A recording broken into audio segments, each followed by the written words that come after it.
அத்தியாயம் 19. அன்னையின் ஆசி. மறுநாள் பாண்டிய நெடுமாறன் தான் மதுரைக்கு கிளம்புறத சொல்றதுக்காக புவனமகாதேவியோட அரண்மனைக்கு வாராப்ல. பாண்டிய நெடுமாறனை பார்த்த உடனே புவனமகாதேவிக்கு ரொம்ப ரொம்ப சந்தோஷமா இருக்கு. அதே சந்தோஷத்தோட பாண்டிய நெடுமாறனை உள்ள அழைச்சு உட்கார வச்சு பேசிட்டு இருக்கிறாங்க. புவனமகாதேவி பக்கத்துல நிக்கக்கூடிய மங்கையர்க்கரசி நினைக்கிறா, இவங்க ரெண்டு பேருக்கும் தனிப்பட்ட முறையில ஏதாச்சும் பேச வேண்டியது இருந்ததுன்னா தான் அந்த இடத்துல நிக்கிறது அநாகரிகம் அப்படின்னு நினைக்கிற மங்கையர்க்கரசி அந்த அறையை விட்டு வெளியே கிளம்புறா. மங்கையர்க்கரசியின் எண்ண ஓட்டத்தை புரிஞ்சுக்கிற புவனமகாதேவி மங்கையர்க்கரசி கிட்ட சொல்றாங்க, அம்மா, எங்க ரெண்டு பேருக்கும் தனிப்பட்ட முறையில பேச வேண்டியது எதுவுமே இல்ல, நீ பக்கத்திலேயே இரு அப்படின்னு சொல்றாங்க.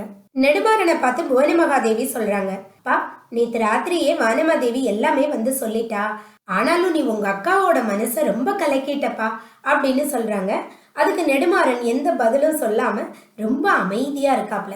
உடனே புவனமகாதேவியே தொடர்ந்து சொல்றாங்க, அப்பா, நீ காஞ்சிக்கு வந்தது யாருக்கு நல்லதோ கெட்டதோ எனக்கு தெரியல, ஆனா எனக்கு ரொம்ப வசதியா போச்சுப்பா. இந்த பெண்ணை தகுந்த வரனுக்கு கல்யாணம் பண்ணி கொடுக்கறேன்னு இவங்க அப்பாவுக்கு நான் வாக்கு கொடுத்திருந்தேன். அந்த விஷயத்துல நான் எந்த கஷ்டமும் பட வேண்டிய அவசியம் இல்லாம நீங்களே உங்க கல்யாணத்தை முடிவெடுத்துட்டீங்க. அது வரைக்கும் எனக்கு ரொம்ப சந்தோஷம். எனக்கு அந்த விஷயமா எந்த பொறுப்பும் இல்லாம போச்சு அப்படின்னு சொல்றாங்க புவனமகாதேவி. உடனே நெடுமாறன் சொல்றாப்ல, அம்மா, நீங்க அப்படிலாம் சொல்லிடாதீங்க.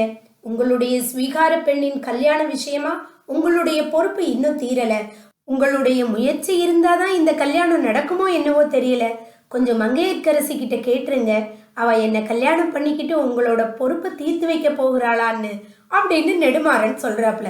இந்த மாதிரி நெடுமாறன் சொன்ன உடனே புவனமகாதேவி சொல்றாங்க, அவளை ஏன்பா புதுசா கேட்கணும், அவதான் ஏற்கனவே எல்லாத்தையும் என்கிட்ட சொல்லிட்டாளே அப்படின்னு சொல்லிக்கிட்டே மங்கையர்க்கரசியை திரும்பி பாக்குறாங்க. மங்கையர்க்கரசியோட கண்கள்ல கண்ணீர் ததும்பி நிக்கி. இதை பார்த்த உடனே புவனமகாதேவிக்கு புரிஞ்சு போச்சு, இவங்க ரெண்டு பேரும் ஏதோ சண்டையை போட்டுட்டு நிக்கிறாங்க அப்படின்னு. ஏன்பா, ரெண்டு பேரும் ஏதாச்சும் சண்டை போட்டீங்களா என்ன அப்படின்னு நெடுமாறனை பார்த்து கேட்குறாங்க.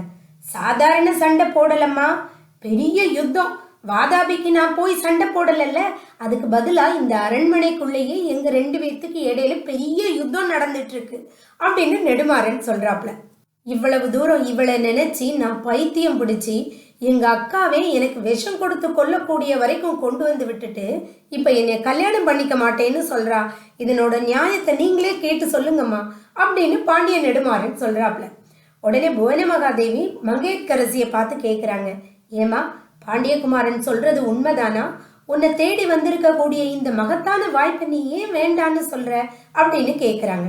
மங்கையர்க்கரசி அழுதுகிட்டே புவனமகாதேவி கிட்ட சொல்றாப்ல, அம்மா, என்னைய மன்னிச்சிருங்க. என்னோட உள்ளத்தை பறி கொடுத்து இவர் தான் என்னோட கணவரா வரணும்னு நான் மனசு நிறைய ஆசைப்பட்ட போது எனக்கு இவர் சமணர்னு தெரியாதுமா அப்படின்னு சொல்லிட்டு அதுக்கு மேல பேச முடியாம அழ ஆரம்பிச்சிடுறா மங்கையர்க்கரசி. நெடுமாறனுக்கா இதை பார்த்த உடனே ரொம்ப கஷ்டமா போயிருது. என்னடா இது, கிணறு வெட்ட பூதம் கிளம்புதே அப்படின்னு நெடுமாறன் திகைச்சு போய் நிக்கிறாப்ல. புவனமகாதேவி பாண்டிய நெடுமாறனை பார்த்து சொல்றாப்ல, நெடுமாறா, இந்த பெண் சைவர் குலத்துல பிறந்த பெண். இவ சிவபெருமானையும் பார்வதி தேவியவும் தான் வழிபடுவா. இது உனக்கு தெரியும்ல. நாளைக்கு கல்யாணத்துக்கு அப்புறம் அவ சிவபெருமானையும் பார்வதியவும் வணங்குறதுக்கு நீ தடை சொல்ல மாட்டியே அப்படின்னு கேக்குறாங்க.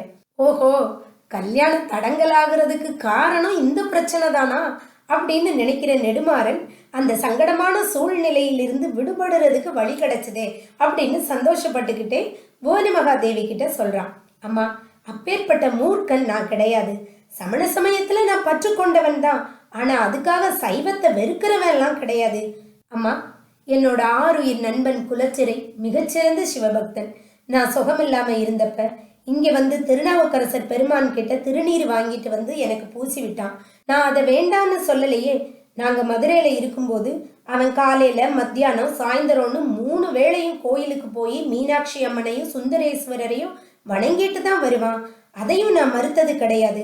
அதே மாதிரி இவனும் செய்யட்டுமே, நான் எந்த தடையும் சொல்ல போறதில்ல அப்படின்னு பாண்டிய நெடுமாறன் சொல்றாப்ல.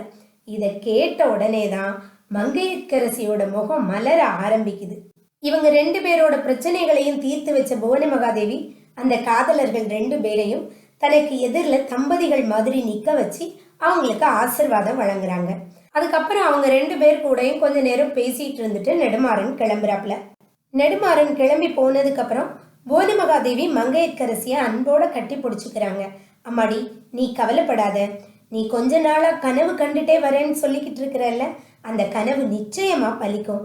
நெடுமாறன் சிவபக்தியில சிறந்தவனா மாறுவான். அந்த புண்ணியத்தை நீயே கட்டிக்கொள்வாய் அப்படின்னு சொல்லி மங்கையர்க்கரசிக்கு ஆசிர்வாதம் பண்றாங்க. அப்படின்னா நாமளும் சீக்கிரம் ஒரு கல்யாணத்தை எதிர்பார்க்கலாம்னு சொல்லுங்க.